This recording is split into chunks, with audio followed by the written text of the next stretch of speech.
and it's 9:30 in the evening there, and I guess even though we're into summer, it's dark already.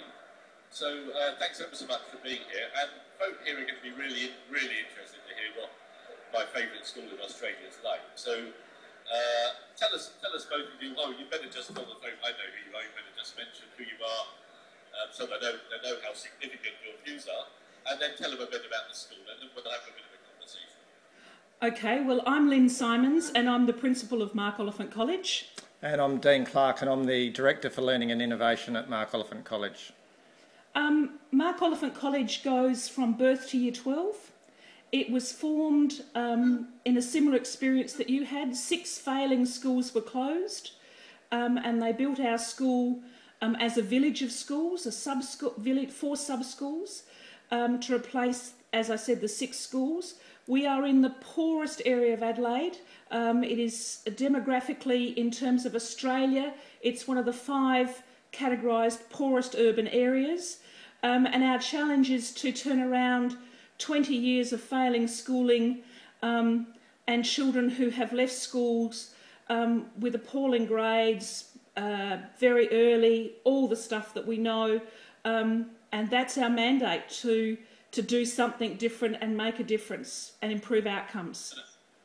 And I mean, when I walked round, which was about week 27, wasn't it, I think, for the new school, I mean, golly gosh, it's already working. I've never seen kids so engaged with such smiles on their faces. So I mean, how on earth did you get from where you were to where you are now? I mean, structure was a big part of it, of course, getting the aims and playing the right. And I watched the kids being stage, supporting each other, just walking around.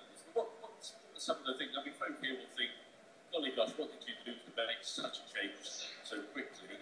And then we'll talk about what you're going to do next, maybe later on. What are some of the things that you've done that folk here? The 3 probably key things that happened is that the new buildings and structures, there's no doubt about that.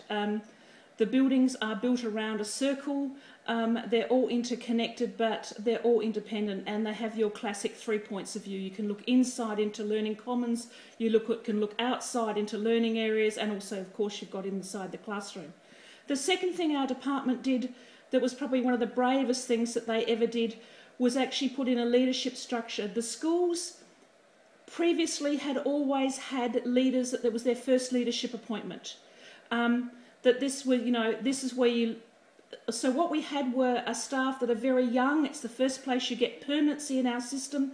And so there was no what we call gravitas in leadership. So our department not only headhunted for the principal, and they got me instead, but they headhunted for the principal, but they also enabled me, because if I'd have gone in there and tried to do this by myself, I'd be dead. They enabled me to have a leadership structure, which includes Dean, far greater than any entitlement. And that meant that we could give both the staff and the students a sense of we knew how schools ran. And the third thing was a commitment to technology. And that was probably the other thing, because our kids had no sense of entitlement.